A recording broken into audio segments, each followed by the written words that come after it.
to another episode of Entrepreneurs in Fuego. We're documenting the journey of incredible entrepreneurs such as James Kawainui, native Hawaiian healer, former corporate man turned Hawaiian healer.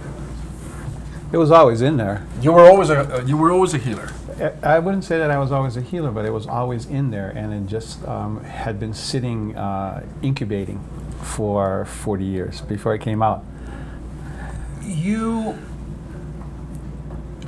in Hawaii, I mean, you are very respectful of the people that have came before you. Of course. Generations and generations. Kupuna. Right. Is that Kupuna or Kupuna? Kupuna. Kupuna. Yeah. And that is an homage, if you will, or respect of the spiritual respect for the people that came to you. And so you have... Alive and dead.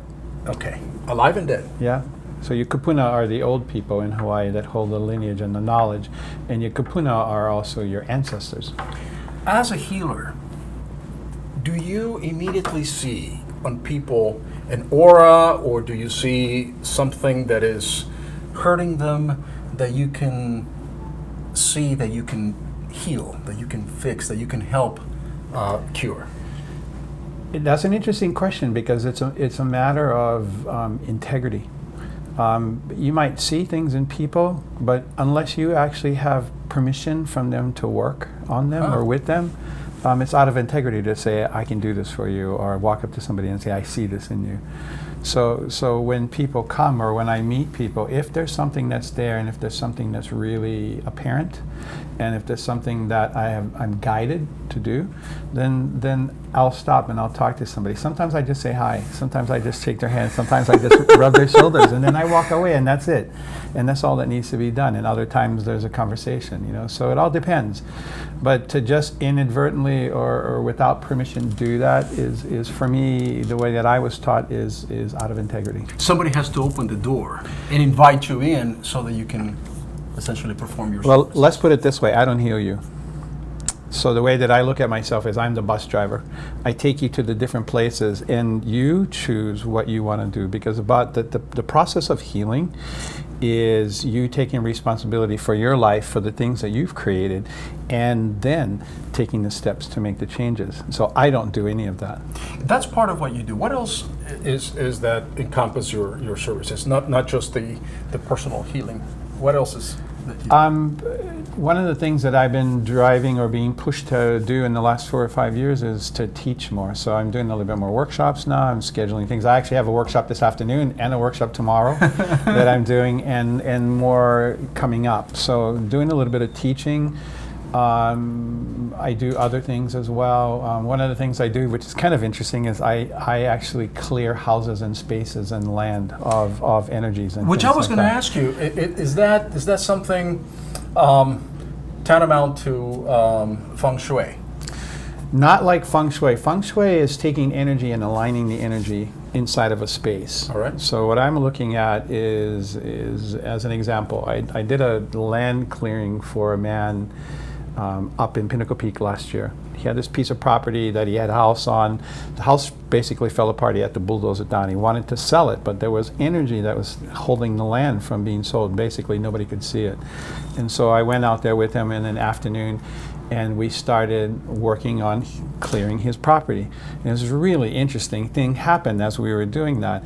Right when I started and I was walking the perimeter of his property and I was starting to say my prayers about clearing the property, this giant thundercloud came up from we were behind Fountain Hills, and this giant thundercloud came up, and lightning and thundering, and I thought we were going to get rained on, and everything was coming, and was there the whole time through the process of me clearing the land. When I closed the space down and we were done, and I basically blew out the candle, the cloud disappeared. Did you sell the land? I'm sorry? Did you sell the land? In about a week and a half. The skeptic might say, because you have to essentially believe, right? You have to believe that you can change. Everything is energy, and everything is vibration, and everything is frequency. So everything that we do is about that. How you feel about me, how you feel about people that come into a room. You ever walked into a room and when you got into the room you were like, ew, There's something going on here, and I don't feel comfortable with it. Or you walk into a room, and you automatically feel comfortable, and you know that you're going to have a good time, or you know that what's about to happen is okay. If you have, and I was going to say, the skeptic might say that perhaps it might be to some extent psychosomatic, that if you believe enough that you're going to change, the fact that you believe it makes that change, rather than the switching of the energy. Intention inside of anything that you do, whether it's healing, whether it's in your business, whether it's anything that you do, 90% of that is the intention and the focus and the energy that you put into it. You enter into a room and you were like, okay, it's filled of bad energy. Right. The fact that you have that positive energy, does that offset anything that might be happening around you? You know, that's an interesting question. I've been told, and I got told that about me Right. a long time ago, and I never believed that happened. But I keep hearing it. People keep saying and it's not just me. It's you. It's everyone. Your presence affects everything that's happening in the room. Correct. Always does. Always does. Correct. You had just an incredible, almost surreal journey. It was a surreal journey because, you know, I'm the oldest of 8. Right. I left Hawaii in the 70s. I knew that if I had stayed there, I would have not created some of the things that I created in my life. So I left Hawaii, joined the military. I left, and I ended up staying gone for 25 years. In that 25 years, I joined a company that I worked for 17 years. And I basically worked myself to the top of the company. When I quit, the only person that I answered to was the president of that division. That was it. And I ran 2 departments, and I did everything. And then I walked away from it all. What, when you walk away from it all, is that something that just happened? You felt that you just had to leave. Do you really want to know? Yeah, of course. I was sitting in my house one Friday evening after this really bad week, and 70, 80-hour weeks were really, they were common for me. And I was sitting in my house, and it was a Friday evening, and I'd never had this experience. This is what people would call a clairaudient experience, where you hear a voice, right? And somebody walked up behind me, and they went like this, and they hit me in the back of the head like that. And it said, You felt it? I felt it. And it said, it's time to go home. And I was living in Ohio. I was living in dead smack center in the middle of Ohio at the time.